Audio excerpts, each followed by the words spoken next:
to cite in contempt Ms. Garma for lying and evading questions being asked by the members of this committee. Grabe naman ho itong si Congressman Karapali Luwalhati na mas kilala ng ating mga kababayan bilang Congressman Kareps Paduano. Anong ginawa niyo? Ba't ginawa niyong libangan ng pagpapakontempt? Di nyo lang makuha sagot nyo, nag-aalburoto kayo. Ito ho sa mga medyo senior na napapasok dyan sa Kongreso, magdalawang isip po kayo. Kung hindi nyo ho kayang tumanggap ng mga sagot na siguro, probably, wag na ho kayong mag-congressman. Kawawa ho yung mga resource person dyan. No? Kasi nagpatawag kayo ng resource person dahil meron kayong impormasyon na gustong malaman dito sa mga individual na to. Kaso, pag kami, kung magagaling pala kayo, anak ng tokwa, kung kayo na palang mahuhusay dyan sa House of Representatives, huwag na kayong magpatawag ng mga resource person. Balangkasin nyo na, amyendahan nyo na, tanggalin nyo na yung mga dapat tanggalin na batas, ayusin nyo na yung mga dapat ayusin na batas. Nagpapatawag kayo ng resource person. Pagka sinagot kayo, nag-aalburoto kayo. Oy, Kareps Paduano, kung ikaw, meron bang nagme-menopause na lalaki? Menopausal na ho siguro yan si Kareps Paduano. Anong nangyari sa inyo dyan, sir? Ba't ginawa niyong dessert ang pagpapakontempt dyan sa mga resource person? Kawawa, di mo ba kayo naawan? Naiyak na lang yung ali? Dito sa video na to, papanoorin nun natin. Itong mga kabalbalang ginagawa nitong mga congressman na to. Dire-diretso lang, huwag kayong titigil. Pakontempt nyo lahat ng tao sa Pilipinas. Mga ano kayo. Pakontempt nyo na lahat. Ipakulong nyo lahat ng tao sa Pilipinas. Lahat na lang talaga. Pagka hindi nyo nagustuhan ng sagot, dapat lahat ng resource person dyan, pagka tinanong nyo, parang asong sasagot yung mga gusto nyong marinig, yung dapat sabihin nila. Ganon. Yung katotohanan na hawak-hawak nila na hindi naman akma doon sa naratibong gusto nyong takbuhin ng hearing, hindi nila pwedeng sabihin, ganon? Kayo ang bahala kung masambay ng Pilipino, masaya sa ganitong kalakaran, di palakpakan. Iba na ho ito mga kababayan. Habang kinokontempt nila ang ali, tumatawa-tawa lang sila. Ang dating parang ginagawa, trabaho lang naman anong in aid of legislation, Hindi. Contempt ka. Contempt. Ang aangas nyo, nung nakaharap nyo si VP Sara, di naman kayo makapalag. Kaya nyo lang naman yung mga ordinaryong Pilipino, pero pagka hinarap kayo doon sa mga tigas, tumutupi kayo. Anong nagawa ni Fernandez nung nakaharap si VP Sara? Tiklop. Anong nagawa nitong si Paduano? Yan si Atrasabante? Tiklop. Na-contempt nyo yung ali? Hindi. Takot. Kakabwisit. Malinaw ho kasi yan. Sige nga. Sino pa ang magkakaganang pumunta dyan sa mga hearing na yan? Alam nyo, biglang bumaba ang level ng mga hearing ngayon dyan sa Senado at House of Representatives. Yung tipong, manood tayo ng hearing. Grabe, ang dami nating matututunan dyan sa mga pinag-uusapan na. Wala na hong ganon. Hindi kagaya nung panahon ni Tatay Digong, nakaabang ang mga tao sa hearing dahil may mga bagong impormasyon at yung mga babalangkasin nilang batas, yung mga magiging benepisyo sa taong bayan sa mga pinag-uusapan nila dyan sa House of Representatives o Senado nung panahon ni Tatay Digong. Pero ngayon wala na hong ganang manood ang sambayan ng Pilipino. Paano? Pagka sinaguto sila ng resource person na taliwas doon sa gustong takbuhan nila ng hearing, nag-aalburotang mga walang yang congressman na to. Di mo ba kayo nahihiya sa sambayan ng Pilipino? Hindi, yung tipong ginawa na lang nilang ginawa na lang nilang laro yung pagpapakontempt. Anak ng tokwa, hindi lang nakasagot ng maayos, contempt kaagad. Wag kong ganon. Pinapanood kayo ng mga kabataan, baka akala nila every time na merong wala ng karapatan pagka pinatawag ka dyan sa House of Representatives, pagka hearing, tinawag ka bilang maging resource person. Kasi meron kang nalalaman na gusto nitong mga congressman na ibahagi mo sa kanila. Ngayon, hindi ho ganun ang mangyayari. Ang dating ng pagdinig, para hong korte. Tatanungin ka nila, hindi naman nagtapos ng abuga siya. Akala mo mga abogadong mahuhusay. I-share nyo ho yung video para maraming mamulat sa ating mga kababayan kung paano tayo inuugag ng mga congressman ng Tokwa. Malinaw ho yan. Malinaw ho talaga yan. Pinatawag nyo dyan, hindi nyo lang nagustuhan ng sagot, iko-contempt nyo. Tama nga yung sinabi ni Spoksari. Anong sabi ni Spoksari? Panuorin nyo ho yung ating huling video. Isang like at isang subscribe lang ho. Ano ba yan? Kakaumpisa pa lang ng video natin. Ito naman kasing si Luwalhati. Itong si Karapali Luwalhati. Ito ang pangalan niyan, Joseph Stephen Paduano. Ikaw naman, Stephen, huwag kang ganyan. Kung sobrang may edad na kayo at hindi nyo na kayang tumanggap ng mga sagot ng mga resource person, huwag na ho kayong dumalo sa mga hearing. Kinakawawa nyo yung mga resource person. Isang like at isang subscribe lang ho. Sobrang saya na ho natin dito sa PH Update. Meron pa tayong Kimbo. Paano ba yan? Magre-react pa tayo dyan sa napakamahal na bag ni Kimbo. Grabe ka naman, madam, ha? Muntik na nahulog sa upuan ko nung nakita ko yung presyo ng bag mo na bit kahapon. Isang like at isang subscribe lang ho. Masaya na ho tayo dito sa PH Update. At sa mga gustong sumali sa ating community na laging nababanas sa mga nangyayari, i-click nyo lang ho yung join button para pagka meron ho tayong bagong upload, kayo ang pinakaunang makakita sa ating mga reaction video. Ayun na nga, bago tayo pumunta kay Karapali Luwalhati, also known as Kareps Menopausal Paduano. Walang kasuhan ha, Paduano ha. Isa ka pa eh. Isa ka pa. Profession, politician. Hanapin nyo sa Wikipedia. Profession, politician. Dire-diretso lang yung pagpapakontempt ha. Pag bumaliktad na, pag nagbago na ang tawag dito, alon ng tubig, maghanda-handa kayo. Kayong mga bibo. Ay, naku po. Ang saya. Kaya naman pagsabayin nyo ni VP Sara.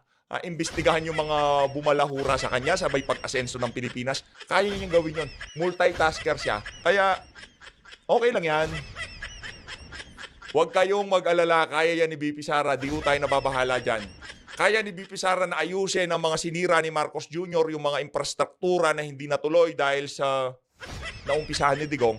Kaya ho niyang i-restart. Kaya niyang ayusin yung mga binalahura ng administrasyon na to. Kasabay ng pagpaparusa dito sa mga walang yang to. Kaya yan ni VP Sara. Ito, ang tanong. Ang tanong, ma'am, ano pangalan to? Stella Kimbo. Ikaw, madam, grabe ho kayo. Bag pa lang ho nitong si Stella Kimbo, nagkakahalaga na ho ng ilang zero ba? Ilang ano ba to? 1, 2, sabayan niyo ho ako sa pagbilang kasi may ho tayo sa numero eh. 1, 2, 3, 4, 5, 6. Kulang sa 2 milyon, bag mo lang, madam. Opo, siyempre, hindi naman ho tayo pwedeng, baka sabihin ni Kimbo, ay hindi totoo yan si PH Update, fake news yan. Siyempre, hanapin ho natin yan kung totoo nga yung bag niya na yan, nagkakahalaga ng 34 milyon. Nakahanap po tayo, medyo nakasale siya, mura. Mura nating nakita. Ito mga kababayan, ano bang brand ng bag na to ni ano? Hindi wala tayo maalam sa bag na yan eh. Ito ho, parehas ho ba? Irampa mo madam. Irampa mo madam. Yan na nga ba sinasabi ko. Ang tanong, magkano ho yung bag na yan? Ano ba tatak niyan? Hermes, 30mm, Birkin, Cassis, Togo, Leather, GHW. Magkano siya? Ito ho. Naku po, yan na nga ba sinasabi natin? Website ho yan. Punta ho kayo sa Postmark. Nandyan ho yung bag na yan. Ay, hindi nakita. Yan ho. Naka-sale, $33,000 na lang. Taknan to ako, habang ang mga Pilipino, naghihirap, walang makain, napakamahal ng bilihin. Itong congressman nyo na si Stella Kimbo, yung mga constituent niya, yung mga nagugutom na nasa laylayan, ang congressman nyo ho, ang bag niya ay $33,000. Magkano ho ba yung $33,000 na yan? Teka lang mga kababayan, kapit lang ho tayo, $33,000, 1,800,000 43,971 pesos. 71 pesos. Nakakalang to ko, Congressman, magkano ba sahod ng congressman? Ang tanong. Ha? Congressman salary in the Philippines. Eto mga kababayan, sa mga nagtatanong magkano ho ba ang sweldo nitong mga congressman na to, senador, presidente at vice presidente. Base ho dito sa website ng GMA News. Ito ho. Sa mga nagtatanong, bakit kayang bumili nitong si Stella Kimbo ng bag na nagkakahalaga ng kulang-kulang 2 milyon? Ito ho, ang sweldo nitong si Stella Kimbo. If you're wondering how much government officials such as Senator, Representative, Vice President, and President earn in month once elected in the Philippines. Here are the figure. For Senator and Representative, the salary range from 273,273 to 312,902. But if they are get appointed to a higher position such as Senate President and House Speaker, their income will vary from 325,807 to 374,678. For Vice President, yung Vice President ho, parang kasweldo lang ho niya itong si Senate President at si House of Representative. Grabe naman ho, madam. Ilang buwan nyo ho bang pinag-ipunan niyang bag na yan sa sweldo nyo dyan sa House of Representative? Grabe naman itong si Madam Stella Kimbo. Kaya ho kayo nababatikos ngayong mga panahon na to. Kaya ho, pati itong si Sir Jay Sonsa, sumama na ho sa eksena. Itong si Sir Jay, pagka pinost siya, automatic, ino-content natin eh. Idolo natin, siyempre, ganun ho talaga. Ito, ang mga aura, ha? Mahilig ho kasing umaura yang si Stella Kimbo. Isa ho sa mga trabaho niya dyan sa House of Representative, magpakikay at magsuot ng mga mamahaling damit. Ayan ho, ito. Ayan ho yung mga damit niya. Ang damit ho niya, Chanel, Govard, Dior, Hermes. Ganyan ho katindi ang congressman na yan. Partida ang sahod lang ho niyan, nasa 200,000 kada buwan. Pero hindi bale, mataas pa rin ho yun mga ang kalidad na natatanggap nating trabaho dito sa mga tambaluslos na to, hindi ho sapat doon sa ibinabayad natin dito sa mga walang iyang congressman na to. Habang ang sambayan ng Pilipino ay naghihirap at hindi na halos makabili ng mga basic needs nila, ang mga bag ho, damit at kung ano-ano pang kolorete sa pangangatawan nitong mga congressman na to, baka life-changing money na yan para sa marami sa mga Pilipino, di ba? Yung iba ha, mga kababayan, bigyan nyo lang ho ng 500,000 piso, mababago na ang buhay ng mga yan. Negosyo kagad ang iisipin ng mga yan. Di ba? Ganyan ho eh. Pero itong mga to, yung bit ho nila sa kanilang mga kamay, yun na ho yung buhay ng marami sa ilang mga Pilipino na kaya nang mabago, no? Pati yung mga susunod na henerasyon dahil yung mga gagawin nilang negosyo at iba pa, di ba? Ganyan nung katindi itong mga congressman na to. Ang tanong ho natin, ang pag-uusapan ho natin sa comment section, sapat ho ba ang binibigay na trabaho nitong mga congressman na to base sa binabayad ng sambayan ng Pilipino dito sa mga grabe multi-millionaire? Di naman ho kayo gagastos ng kulang-kulang sa 2 milyon para sa bag kung hindi kayo milyonaryo. Baka hindi lang milyonaryo yan eh. Sabihin na ba natin yung word? Baka bilyonaryo yan. Grabe naman. Okay, dumako na ho tayo dito sa sa mga achievement nitong si Marcos Jr. Yan. Ano ba ang mga achievement nitong administrasyon na to maliban ho dyan sa Quad Committee, dyan sa mga ginagawa nila dyan sa House of Representatives, yung pagtatapya sa budget nitong si VP Sara, dyan sa pagbanat dito sa mga Duterte. Una, arrested Kibuloy. Captured Go. Closed down SMNI. Brought back Pulburon. Brought back corruption 10 times fold. Brought back criminality.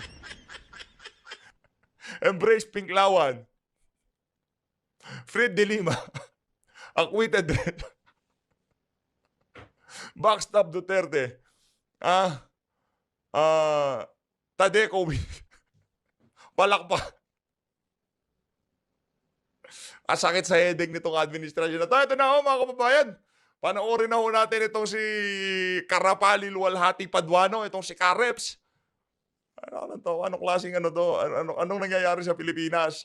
Pambag ng mga Senate Congressman, kulang-kulang sa 2 milyon habang bumabaha, hindi gumagana ang mga flood control. Bakit ang yaman nyo, madam?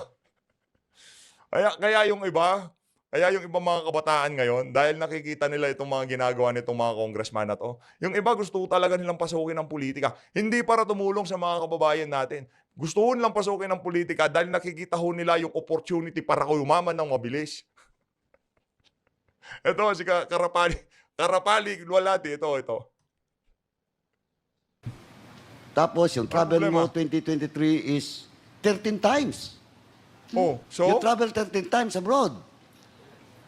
2020. 13 times. This is a record coming from the Bureau of Immigration, Madam. You cannot deny this.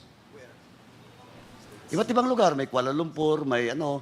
In the next hearing, tatanungin pa kita po para at least Bakit di ka mag-travel? 200,000 ang sweldo nyo kada buwan.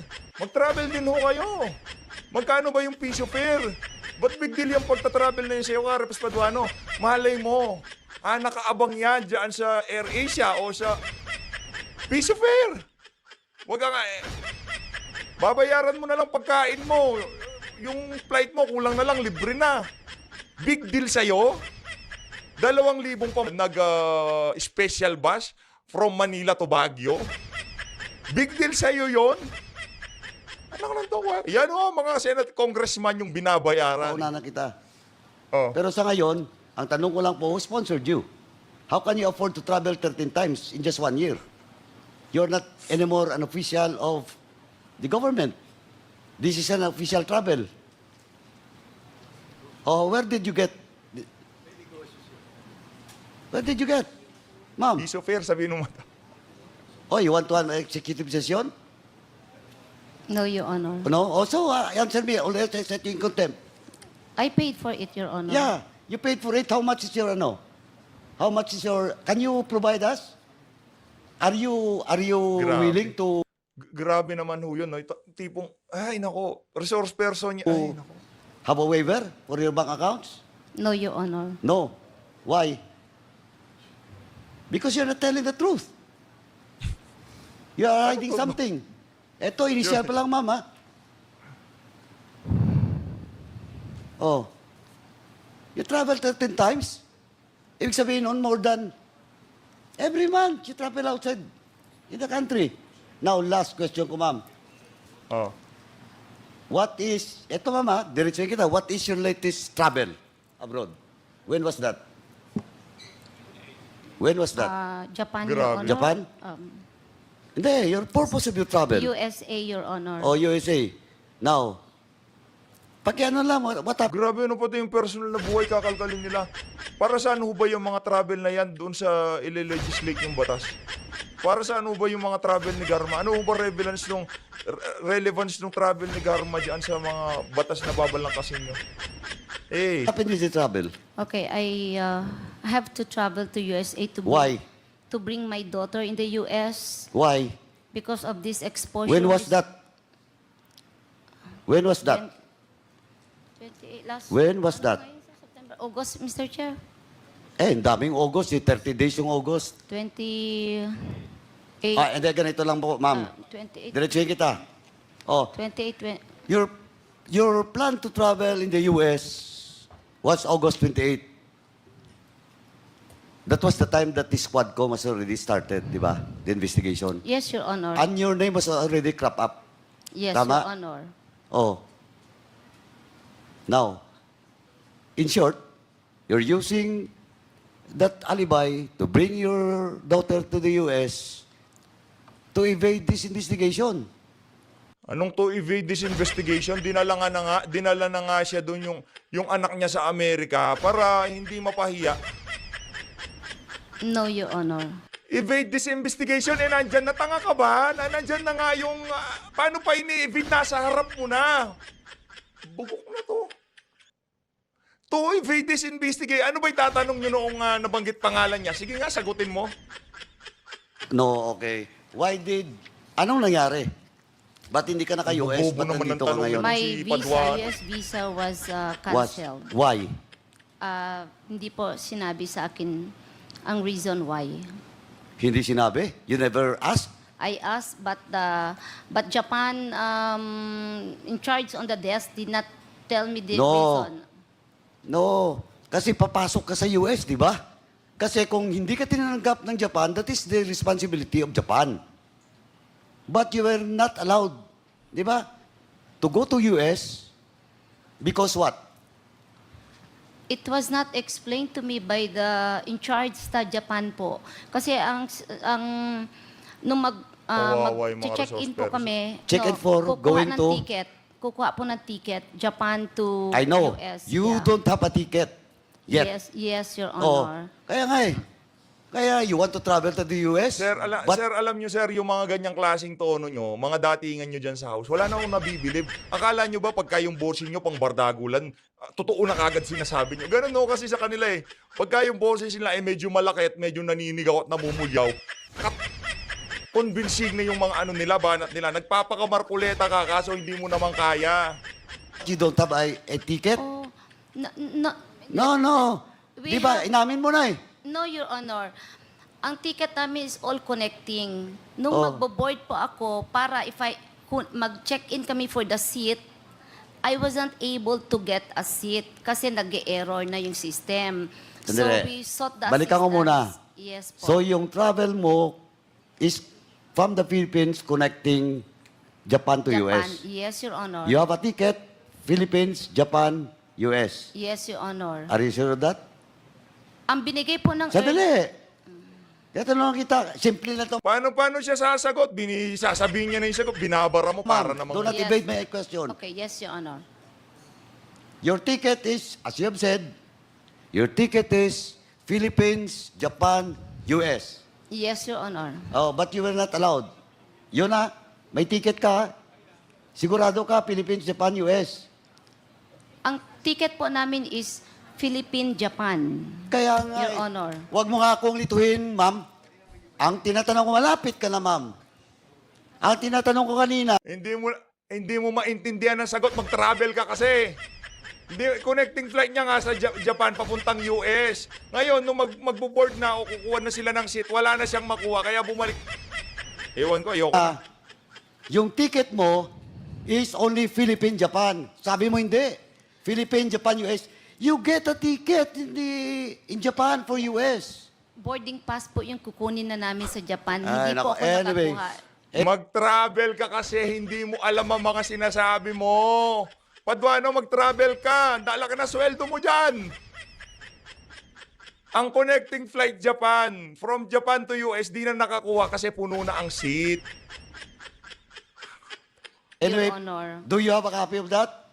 Wala na po, Your Honor. O, BID, DFA. Anong airlines? Tapos, wala pang 1 month. Sabi mo nga, 15 days. Bigla ka nag-PCSO. Tapos, itong tinanong ka kanina, sabi mo, are you close to the president, former president? Ang sagot mo, because of those promotions, sabi mo, is maybe, not maybe. Now, I will ask you, are you special and close to the president? Grabe Former naman president? yan. Ang baboy naman ng tanong na niya. Yes or no lang po? Walang Paduano, personal. Yes or no lang po? Kasi lahat-lahat eh. Ay, ewan ko kung special ako. Grabe naman ho yan. Oh, Malinaw why ho can't yan, you answer? ginagawa nila na yan. Simple lang tanong ko. Are you close to the former president? Because that's why you've been given a juicy position where in fact, 1 month, wala pa nga, 15 days ka lang nag-retire, PCSO, chairman ka na kagad. Mali. Sige nga. Yes or no? Why can't you answer? Oh, Mr. Chairman, since the... Because, Mr. Chair, Oh, Ayaw why? luso. What? I do not I do not na naman. No, Mr. Chair. Oh, sige nga. Because you said, am I close or special to the President? Yeah, you're close to the President. Or special. Kasi, tanungin mo yung lahat mga classmates mo. Ako, mama, mga classmates mo, ikaw ang tumulong for their promotion during the time of President Duterte. That's why I'm asking the DIDM to submit to this committee all the years and promotion of all your classmates. Now, ang question ko ngayon, diretso na. I hope you will answer truthfully. Are you close to the President? Mr. Chair, I'm not close. I was fired. Okay. Okay. Nag-floating pa nga So, po ako during his Huwag time. mo, anong mga floating during his time? Yes, Mr. Chair. Hindi, iko-contempt nyo talaga kasi siya kawawa tong Ali, binaboy nitong si Paduano. 15 days lang na nag-retire ka, nag-PCSO chairman ka, for all those qualified, sandali, for all those qualified Grabe, applicants. tigas na tigas siya sa ano niya. Feeling Ang dami na tigas po na tigas siya eh. na qualified. Why you? Why you? Of course, yan pinagkakatiwalaan ng presidente. Tanga ka ba? Kahit gaano pa ka-qualified yan, kung di pinagkakatiwalaan ng presidente, di yan lalagay. Tanga!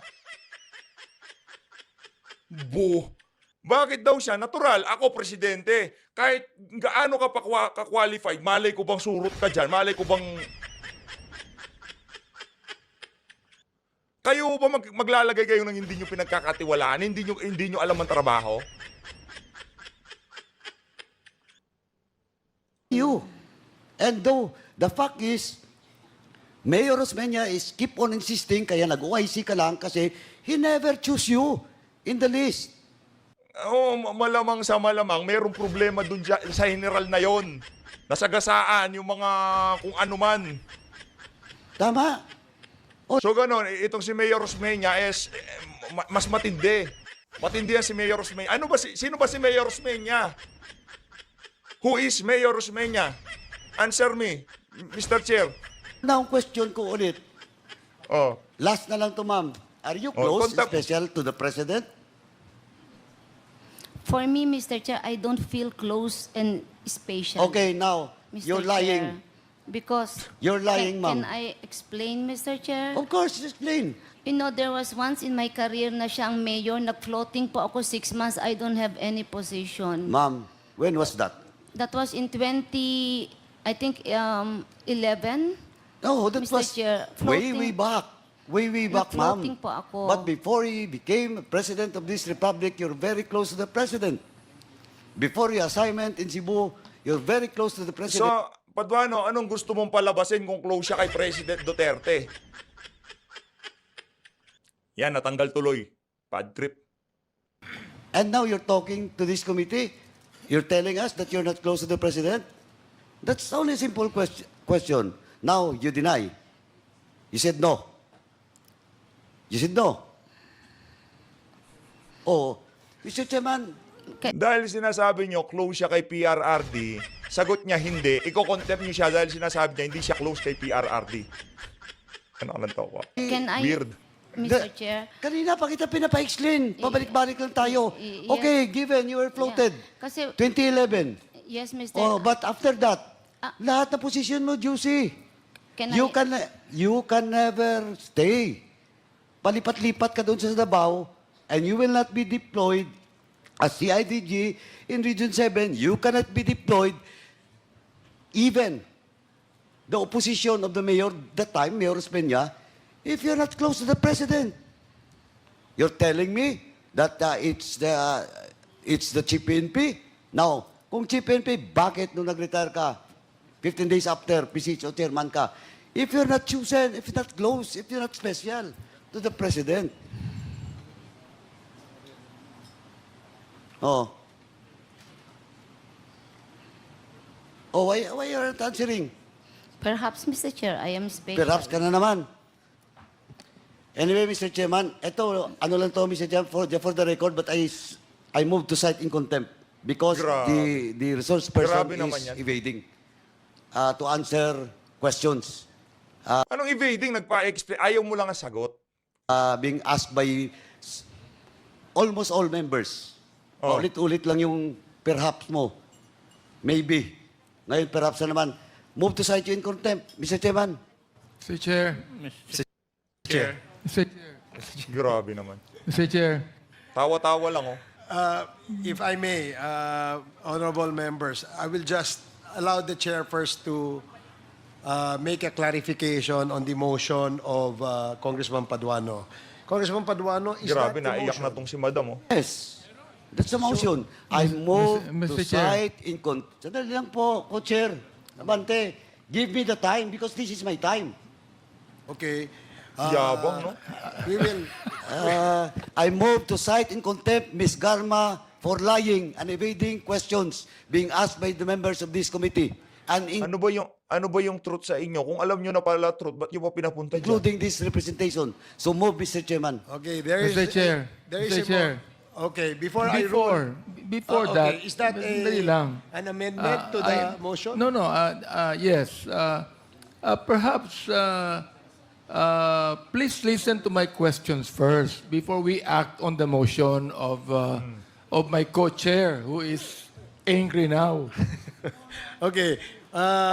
So will Congressman Abante propound questions to Colonel Garma? Mr. Mr. Chairman, Thank we you. have, Mr. I think Chairman. we have a pending motion, Mr. No, I Chairman. am just... We just have Grabe. to, 1 minute to follow the suspension. rules first. Babae, kawawa.